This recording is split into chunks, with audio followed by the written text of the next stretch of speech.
A continuación, vamos a escuchar la intervención de la doctora Ana Belén Cordero del Ecuador. Doctora, por favor. Bueno, buenas noches con todos. Saludos a las distintas personas que se han conectado desde distintas partes del continente. De hecho, felicitaciones por estar aquí. Ya vamos a abordar por qué. Me estoy felicitándolos a ustedes en una tarde de un día o noche de un día martes, pudiendo estar en cualquier otro espacio, están en este momento conectados escuchando algo. Y claro, la conversación que se nos ha planteado, este abordaje sobre si un presidente necesita ser populista, eh, nos plantea primero una interrogante desde un abordaje sociológico. A mí me gusta entender un poco por qué, si bien no soy socióloga, pero me gusta leer e informarme mucho, por qué la gente se comporta como se comporta en determinados momentos de la historia y además en determinadas partes del mundo.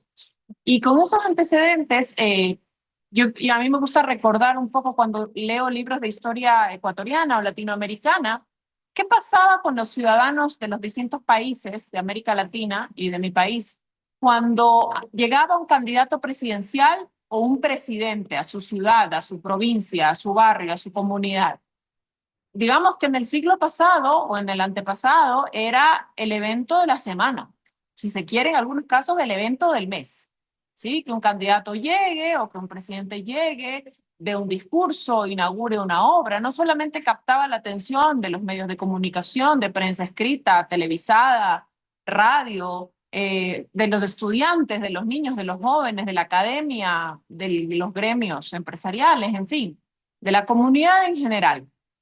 Y era incluso momento de paralización de muchas actividades propias de la ciudad o cotidianas en la ciudad para recibir al candidato o a la candidata o al presidente, eh, porque era, como digo, el evento de la semana. Y yo he visto cómo, porque cuando fui profesora de análisis y de discurso político, cómo ha ido cambiando la carpintería del discurso político de los candidatos a presidentes y de los presidentes a lo largo de la historia republicana de nuestros países. Y claro, los discursos distan muchísimo de lo que hoy en día vemos, no solamente en la riqueza del lenguaje y de las metáforas y de las onomatopeyas, aliteraciones, en fin, tantas herramientas deliciosas de la literatura que se pueden utilizar en los discursos y que hoy se obvian, porque a veces las formas pasan por alto, o a veces priman las formas sobre los fondos también, ¿no? Que es a veces lo que nos pasa, nos dejamos sumir mucho en la comunicación y ahora voy a pasar un poquito a por qué ha cambiado esto, por qué antes era el evento de la semana o del mes, la presencia de un gobernante o de un aspirante a gobernante y hoy en día no. Y eso tiene mucho que ver con la tecnología. La tecnología llegó a nosotros y llegó para quedarse. Y yo no sé, por eso quería felicitarles a ustedes esta noche, y me incluyo a mí misma. Yo no sé, pero si ustedes tienen algo mejor que hacer que estar escuchando a un candidato a presidente, a un ministro, a un diputado, a un senador en sus vidas.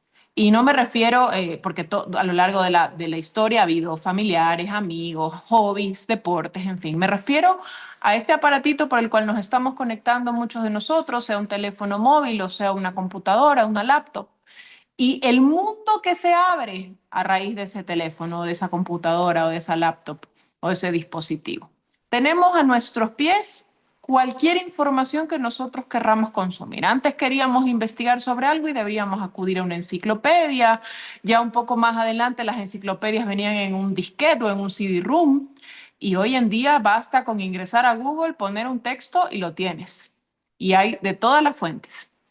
Si tú quieres divertirte un poco y ver una película, antes te ibas a un cine, hoy o alquilabas una película, un cassette, un VHS, un Betamax. Hoy en día tú ingresas a cualquiera de las plataformas y puedes ver la película que tú quieras en cualquier momento. ¿Quieres escuchar música de cualquier género, cualquier cantante del mundo? Antes tenías que esperar a que en tu radio, en tu estación favorita, salga esa canción, comprar el CD, el LP, eh, y escucharlo. Y eso tenía un costo económico, un costo de posponer la necesidad, porque no siempre salía la canción que tú querías escuchar en la radio, ¿verdad? Em, en cambio ahora tú entras a cualquiera de las plataformas para escuchar música, Apple, Spotify, YouTube, en fin, y puedes escuchar la canción que tú quieras, incluso la canción que acaba de sacar tu artista favorita hace 5 minutos. Y si quieres escucharla antes que el resto, también puedes hacer una compra anticipada, ¿verdad? Si tú el día de mañana querías enterarte sobre algo que estaba pasando en tu ciudad, en tu provincia, en tu comunidad, en tu país o en la otra parte del mundo, tenías que encender la televisión y ojalá estuviesen pasando noticias en ese momento y enterarte de la versión que daba ese noticiero o ese medio de comunicación o ese canal de televisión sobre lo que estaba pasando en ese momento. Hoy en día tú ingresas con tu dispositivo móvil o con tu computadora, ingresas a Twitter, a cualquier medio de comunicación o a Facebook, en fin, a cualquiera de las plataformas y tienes no solo periodistas que están comentando en vivo sobre los temas, sino tienes personas en vivo y en directo que están viviendo esa situación y están subiendo lives, están subiendo videos, están subiendo fotos, están comentando lo que está ocurriendo en ese momento. Y tú tienes la capacidad incluso de contrastar con la verdad de los medios de comunicación públicos, privados, oficiales, opositores, y forjarte tu propio criterio. Tienes la capacidad incluso ahora con la inteligencia artificial de forjar caras, imágenes, fotos, videos, audios. Eh, entonces, con todas estas, digamos, herramientas que tenemos a disposición de los ciudadanos, ¿ustedes creen de verdad que ir a escuchar a un político, a un candidato, a una candidata, a un presidente, a un ministro, en la plaza de nuestra ciudad, de nuestro barrio, de nuestra provincia, inaugurar una obra o contarme cuál es el futuro que tiene para el país? Eso es más divertido, atractivo, necesario en una época donde basta hacer para arriba el dedo y puedes cambiar de canal, cambiar de canción, cambiar de postura, cambiar de criterios y además, algo que no hemos hablado todavía, el anonimato. Antes es verdad que existían los pasquines donde se lanzaban bulos, digamos, sobre los candidatos o los presidentes o los gobiernos. Hoy en día existe también el anonimato en otra forma en las redes sociales, ¿no? Entonces tienes la capacidad, entre comillas, de convertirte en un actor que opina, que comenta, pero lo puedes hacer desde una comodidad bastante importante, que es el teclado, en la comodidad de tu hogar, de tu casa, sin pasar frío, sin gastar un centavo. Eh, entonces yo creo que la dinámica de los ciudadanos frente al poder, frente al quehacer político y viceversa, la dinámica desde los gobernantes, de los políticos, que finalmente yo digo, los candidatos son un producto a ser comprado o elegido en las urnas el día de la elección, ha cambiado, porque ahora no solamente compito por tu atención, porque tienes muchísimas otras cosas más divertidas, más importantes y más atractivas que hacer que sintonizarme a mí, que además ni siquiera te vendo tangibles, te vendo intangibles, te vendo sueños, te vendo emociones, eso en el mejor de los casos, entre los mejores comunicadores, en fin, ¿no? Y además espero, como decía hace un momento la panelista, que espero que ese candidato o que ese gobernante me venda sueños, pero también me venda solución a mis problemas más básicos y que además sea empático, que además no venda ideas, sino que venda causas. Y eso nos lleva a la siguiente etapa que les quería un poco comentar, porque estos abordajes que se tiene desde la juventud y la era de la digitalización y las redes sociales, mucho pasa por yo defiendo causas, no ideas. Y si bien en principio las causas son importantes, son necesarias, las causas se las enfrenta para resolver problemas o para dar soluciones con ideas. Voy a dar un ejemplo muy puntual. Ahora el tema del medio ambiente y el cambio climático, que está tan en boga y que los jóvenes hoy en día se preocupan muchísimo. ¿Qué va a pasar con el agua? ¿Qué va a pasar con el medio ambiente? ¿Con la capa de ozono? En fin. Pero el abordaje desde la izquierda, desde la socialdemocracia, desde la derecha, es muy distinto. El planteamiento sobre política pública, sobre legislación, sobre solución, colaboración intersector, interpartes, entiéndase sector privado, o no, o más estatización en cuanto al abordaje del problema, viene con ideas. Entonces, cuando los gobernantes carecen de ideas, es cuando ese vaivén de la política se ve bastante golpeado y además se golpean las instituciones, se denostan las instituciones. Entonces estas causas van de todo lo largo y ancho, ¿no? Desde el agua, los animales, el género, el medio ambiente, y claro, se pasan por alto estas ideas que son importantes. Entonces ahí nos planteamos o nos hacemos la pregunta, ¿qué tipo de liderazgo buscamos en un gobernante o en un presidente en América Latina? Tenemos por un lado el populismo, y ya bien lo decía Jorge Cruz, que hay el populismo de derecha y también hay el populismo de izquierda. No podemos olvidarnos que si bien hemos tenido populistas de izquierda sanguinarios en la región y en el mundo, también hemos tenido populistas de derecha. El mismo peronismo en Argentina vivió, el peronismo existió de derechas y de izquierdas.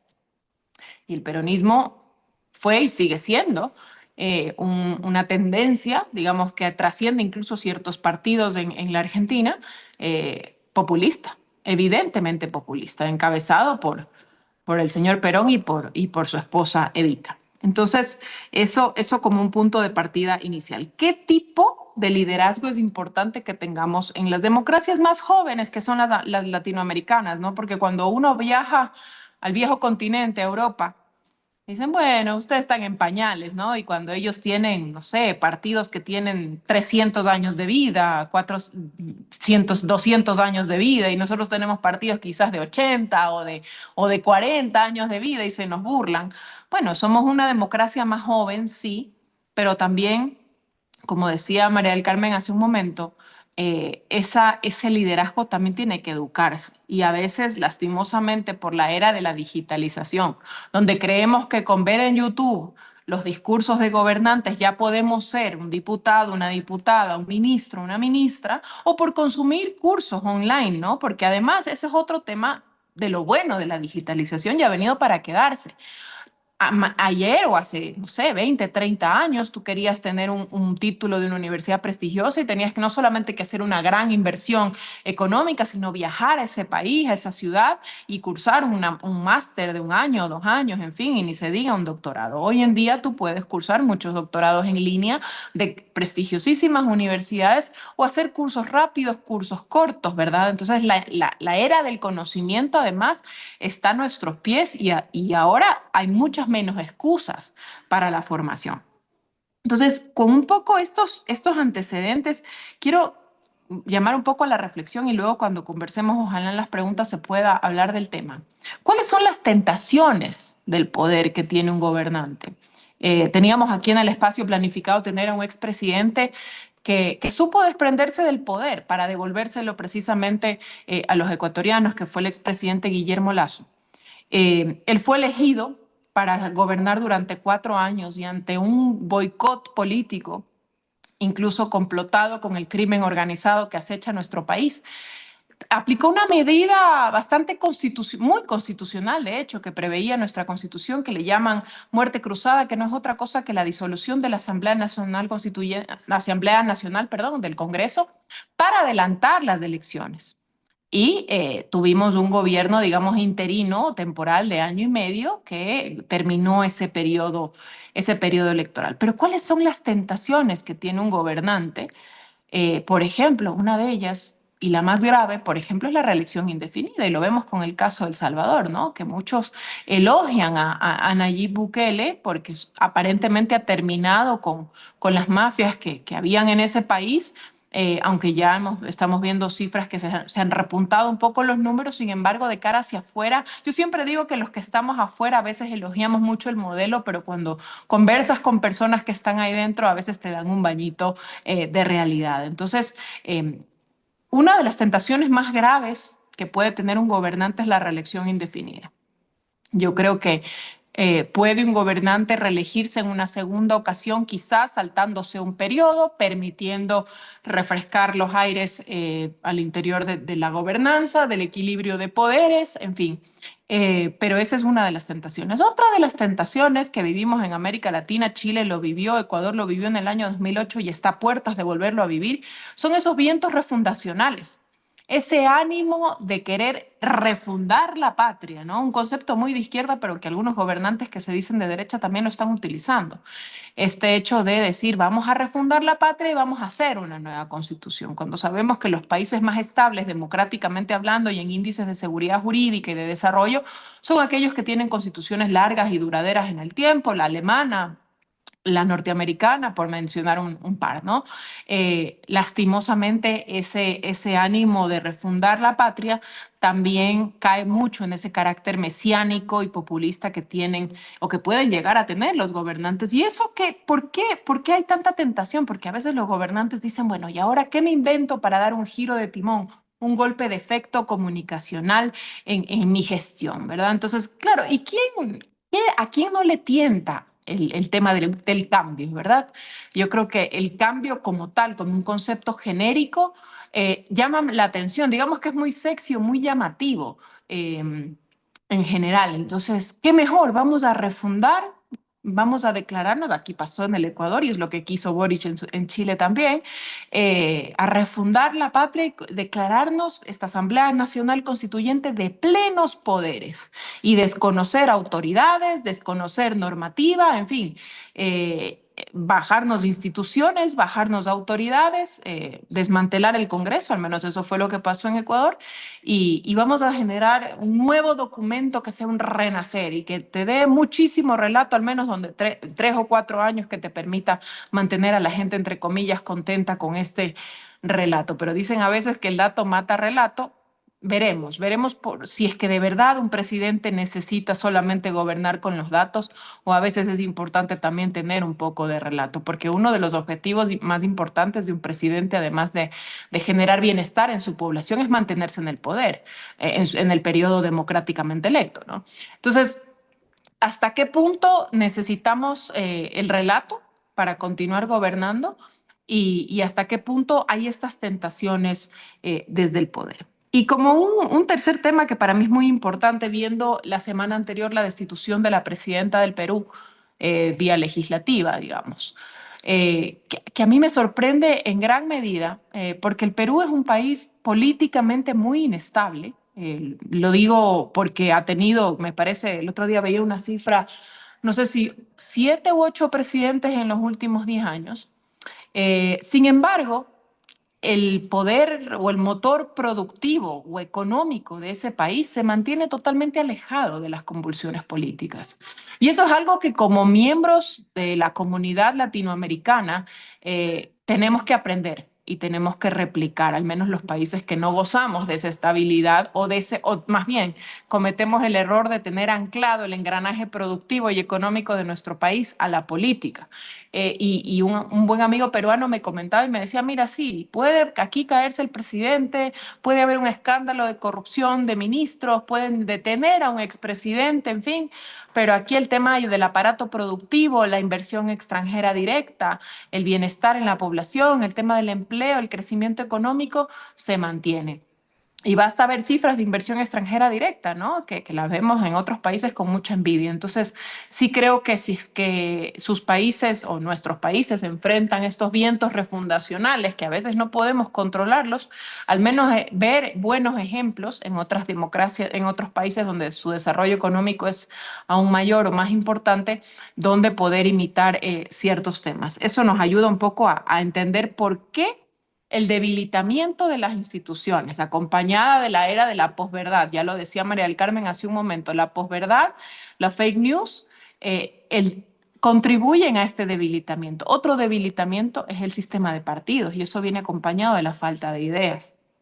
A veces yo escucho o veo muy buenos cuadros que podrían ser un gran diputado, un gran senador, un gran ministro, o incluso un gran presidente, pero dicen Yo no soy de izquierdas, ni de derechas, ni de centro, y no pertenezco a ningún partido político y no quiero pertenecer. Entonces, un poco es esta idea del antisistema, ¿no? Y se presentan como lo nuevo, como si lo viejo siempre estuviera mal, ¿no? Como si estuviéramos denostando que hay cosas del pasado de las cuales tenemos que aprender o imitar, y hay cosas del presente que tenemos que cambiar para caminar hacia un futuro. Entonces, sí hay un poco este vendaval y además de los ismos y de la polarización, este vendaval que se va hacia la izquierda radical y luego en el péndulo hacia la derecha radical extrema, donde somos sumamente intolerantes a quien disiente porque entonces está del otro lado. No hay nada en el centro, no sucede nada en el centro. Y entonces ahí venimos y estamos los demócratas defendiendo principios, defendiendo valores, no defendiendo personas o status quo, sino defendiendo ideas. Y claro, nuestra tarea principal es hacer nuevamente que las ideas sea algo cool, sea algo divertido, ¿no? Porque en eso la izquierda nos gana y nos gana y bastante en la comunicación. La izquierda permea en las universidades, permea en la cultura, permea en los medios de comunicación. Y ellos sí están ahí. Nosotros que estamos en el sector, no sé, académico, empresarial, gremial, y el momento de poner el hombro y decir, bueno, aquí es donde tenemos que estar, porque como decía Galeano, la revolución pasa por la educación y la cultura. ¿Y dónde está la derecha o la democracia o los liberales cuando tienen que estar en la educación o cuando tienen que estar en la cultura o cuando tienen que estar en la música? Siempre ocurre que las personas que están en el arte, en la música, en el teatro, en la literatura, normalmente, no generalizo, pero la mayoría de veces son personas que han sido formadas en la izquierda. ¿Por qué? ¿Por qué los liberales, por qué las personas de centro derecha a veces denostamos o desprestigiamos la cultura, las ideas, la literatura, el arte, la música, la pintura, y solamente permitimos que eso sea un monopolio de la izquierda? Eso lo dejo como una reflexión para luego dar paso a los siguientes panelistas y seguimos conversando. Muchas gracias. Muchas gracias. Interesante propuesta, además, que justamente nos advierte sobre la forma en cómo el populismo se puede instalar en nuestras democracias y cómo en nuestro continente. Y además abre el espacio para entender que el populismo no está estrictamente vinculado a una mirada ideológica, sino que a un sentido de oportunidad de algunas personas. Así que agradecemos infinitamente esta intervención que nos ilustra bastante con aquello que nos ha convocado en el día de hoy.